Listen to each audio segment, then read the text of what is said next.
रोचक कहानियों के लिए हमारे चैनल को सब्सक्राइब करें और बेल आइकन को दबाएं। भगवती तुलसी की कथा। तुलसी से जुड़ी एक कथा बहुत प्रचलित है। श्रीमद् देवी भागवत पुराण में इसके अवतरण की दिव्य लीला का भी कथा बताई गई है। एक बार शिव ने अपने तेज को समुद्र में फेंक दिया था। इससे एक महातेजस्वी बालक ने जन्म लिया। यह बालक आगे चलकर जालंधर के नाम से पराक्रमी दैत्य राजा बना। इसकी राजधानी का नाम जालंधर नगरी था। दैत्यराज कालनेमी की कन्या वृंदा का विवाह जालंधर से हुआ। जालंधर महाराक्षस था। अपनी सत्ता के मद में चूर उसने माता लक्ष्मी को पाने की कामना से युद्ध किया, परंतु समुद्र से ही उत्पन्न होने के कारण माता लक्ष्मी ने उसे अपने भाई के रूप में स्वीकार किया। वहाँ से पराजित होकर वह देवी पार्वती को पाने की लालसा से कैलाश पर्वत पर गया।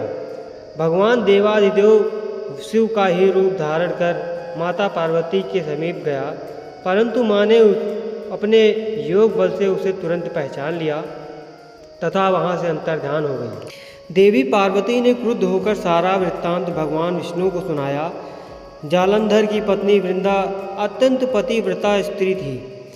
उसी के पतिव्रत धर्म की शक्ति से जालंधर ना तो मारा जाता था और ना ही पराजित होता था। इसलिए जालंधर का नाश करने के लिए वृंदा के पतिव्रत धर्म को भंग करना बहुत जरूरी था। इसी कारण भगवान विष्णु ऋषि का वेश धारण कर वन में जा पहुँचे, जहाँ वृंदा अकेली भ्रमण कर रही थी। भगवान के साथ दो मायावी राक्षस भी थे, जिन्हें देखकर वृंदा भयभीत हो गई। ऋषि ने वृंदा के सामने पल भर में दोनों को भस्म कर दिया। उनकी शक्ति देखकर वृंदा ने कैलाश पर्वत पर महादेव के साथ युद्ध कर रहे अपने पति जालंधर के बारे में पूछा। ऋषि ने अपने माया जाल से दो वानर प्रकट किए। एक वानर के हाथ में जालंधर का सिर था तथा दूसरे हाथ में धड़। अपने पति की यह दशा देख वृंदा मूर्छित होकर गिर पड़ी।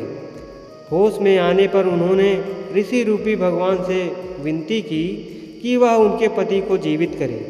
भगवान ने अपनी माया से पुनः जालंधर का सिर धड़ से जोड़ा, परंतु स्वयं भी वह उसी शरीर में प्रवेश कर गए। वृंदा को इस छल का जरा सा भी आभास न हुआ। जालंधर बने भगवान के साथ वृंदा पतिव्रता का व्यवहार करने लगी, जिससे उसका सतीत्व भंग हो गया। ऐसा होते ही वृंदा का पति जालंधर युद्ध में हार गया। इस सारी लीला का वृत्तांत वृंदा को पता चला तो उसने क्रुद्ध होकर भगवान विष्णु को शिला होने का श्राप दे दिया तथा स्वयं सती हो गई। जहाँ वृंदा भस्म हुई वहाँ तुलसी का पौधा उगा। भगवान विष्णु ने वृंदा से कहा, हे वृंदा, तुम अपने सतीत्व के कारण मुझे लक्ष्मी जी से अधिक प्रिय हो गई हो। अब तुम तुलसी के रूप में सदा मेरे साथ रहोगी। जो मनुष्य भी मेरे शालिग्राम रूप के साथ तुलसी का विवाह करेगा, उसे इस लोक और परलोक में विपुल यश प्राप्त होगा। जिस घर में तुलसी होती है वहाँ यम के दूत भी असमय नहीं जा सकते। नर्मदा व गंगा के जल में स्नान तथा तुलसी का पूजन बराबर माना जाता है।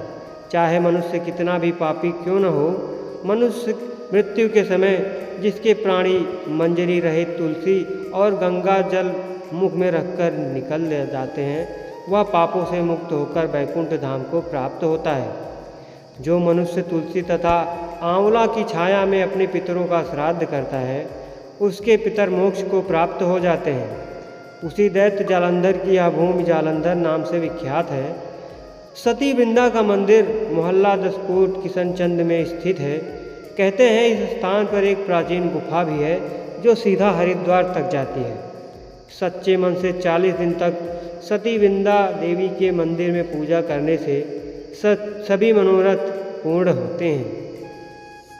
तो दोस्तों, आपको ये कहानी कैसी लगी, हमें अपने कमेंट करके सुझाव ज़रूर बताइएगा।